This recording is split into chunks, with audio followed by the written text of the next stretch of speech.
We're back with Exclamation Point, a conversation you'll see only here on CBS News New York. Nicole, last month, Senator Lindsey Graham introduced a bill that would call for a national abortion ban. I wonder what you would say to voters who believe that if Republicans take the House and are in control of the House, there will be further changes to abortion laws in the state, in the country, and in the state. Well, as you know, the Supreme Court is allowing the states to decide for themselves. So I don't believe that bill will be coming up in the House. And I think that that should remain a state issue. Mr. Rose? I think that's a huge problem. You know, this is perhaps the one area where Nicole, when it comes to her votes, has been consistent. In New York, she voted against reproductive rights. Then in Congress, she voted against protecting reproductive rights at the federal level, even voted against protecting women in abortion-banned states from prosecution as they seek to flee these states. And the consequences have been heart-wrenching. Just today, we learned a woman in Ohio was refused chemotherapy because of their abortion ban policy. I see this as an issue that is demanding of federal protection. So I'd like to ask you a question. You have an ad claiming that Nicole Malliotakis is responsible for the death of women. Do you think that's a fair ad? So the ad, plain and simple, is tied to a vote that allowed for states to institute abortion bans. Again, when it comes to this issue of critical protection. But what's the ad fair? Of course the ad is fair. How can you say that she's responsible for the death of women? It is not. The basis of this is that once we allow, and this is not me saying this, this is proven fact, once we allow for abortion bans with no exceptions, rape, life of the mother, incest, to be put into place, maternal mortality will rise significantly.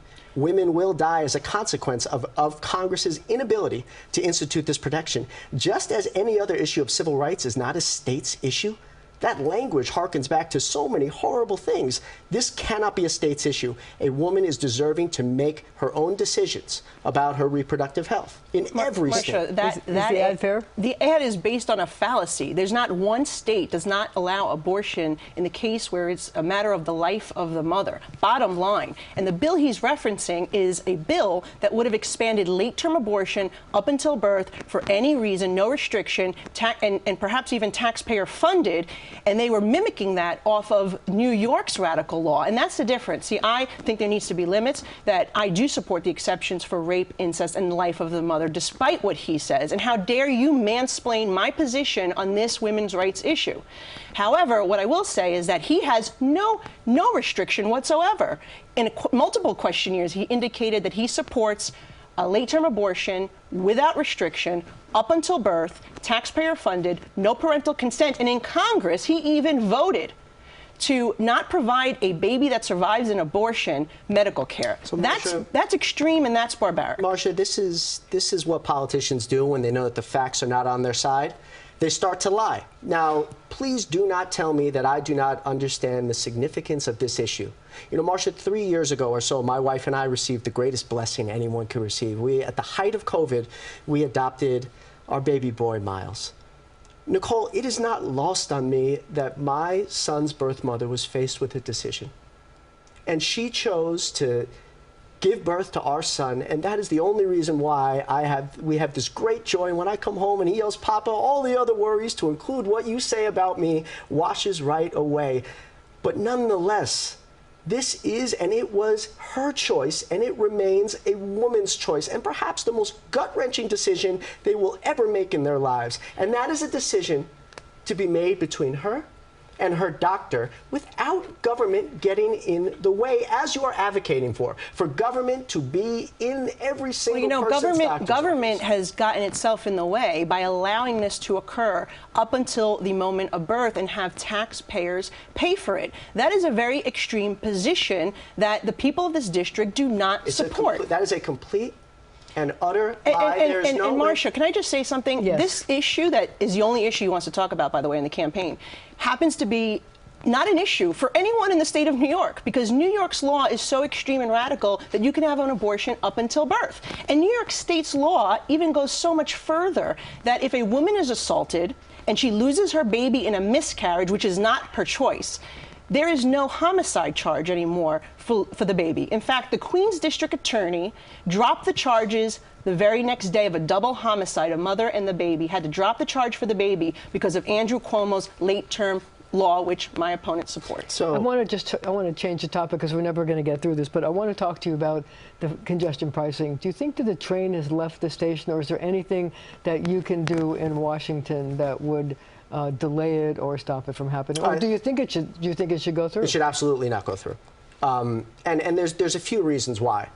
One, I believe that New York has enough money to solve these problems, and if they're looking for more money, there's plenty of people that are receiving tax abatements who we could definitely address them before instituting a tax on the back of hard-working outer borough residents. It is totally and utterly wrong. And by the way, it's going to hit our economy in a way, just as that we cannot withstand at this moment.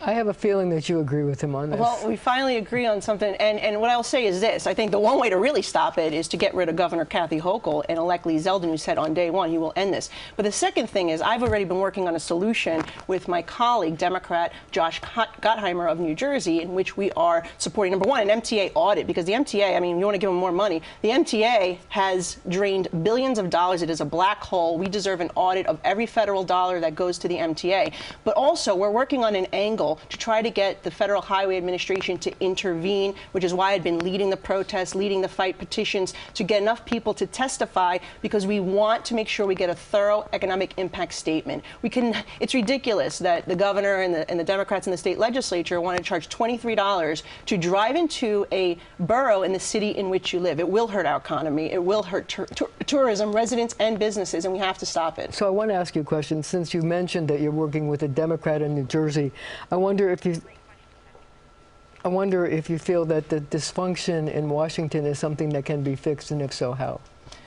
Well, right now, our leadership, Nancy Pelosi, does not allow for Republican input for the most part to be a part of the process. That is why the bills that they've passed are so egregious and so to the left.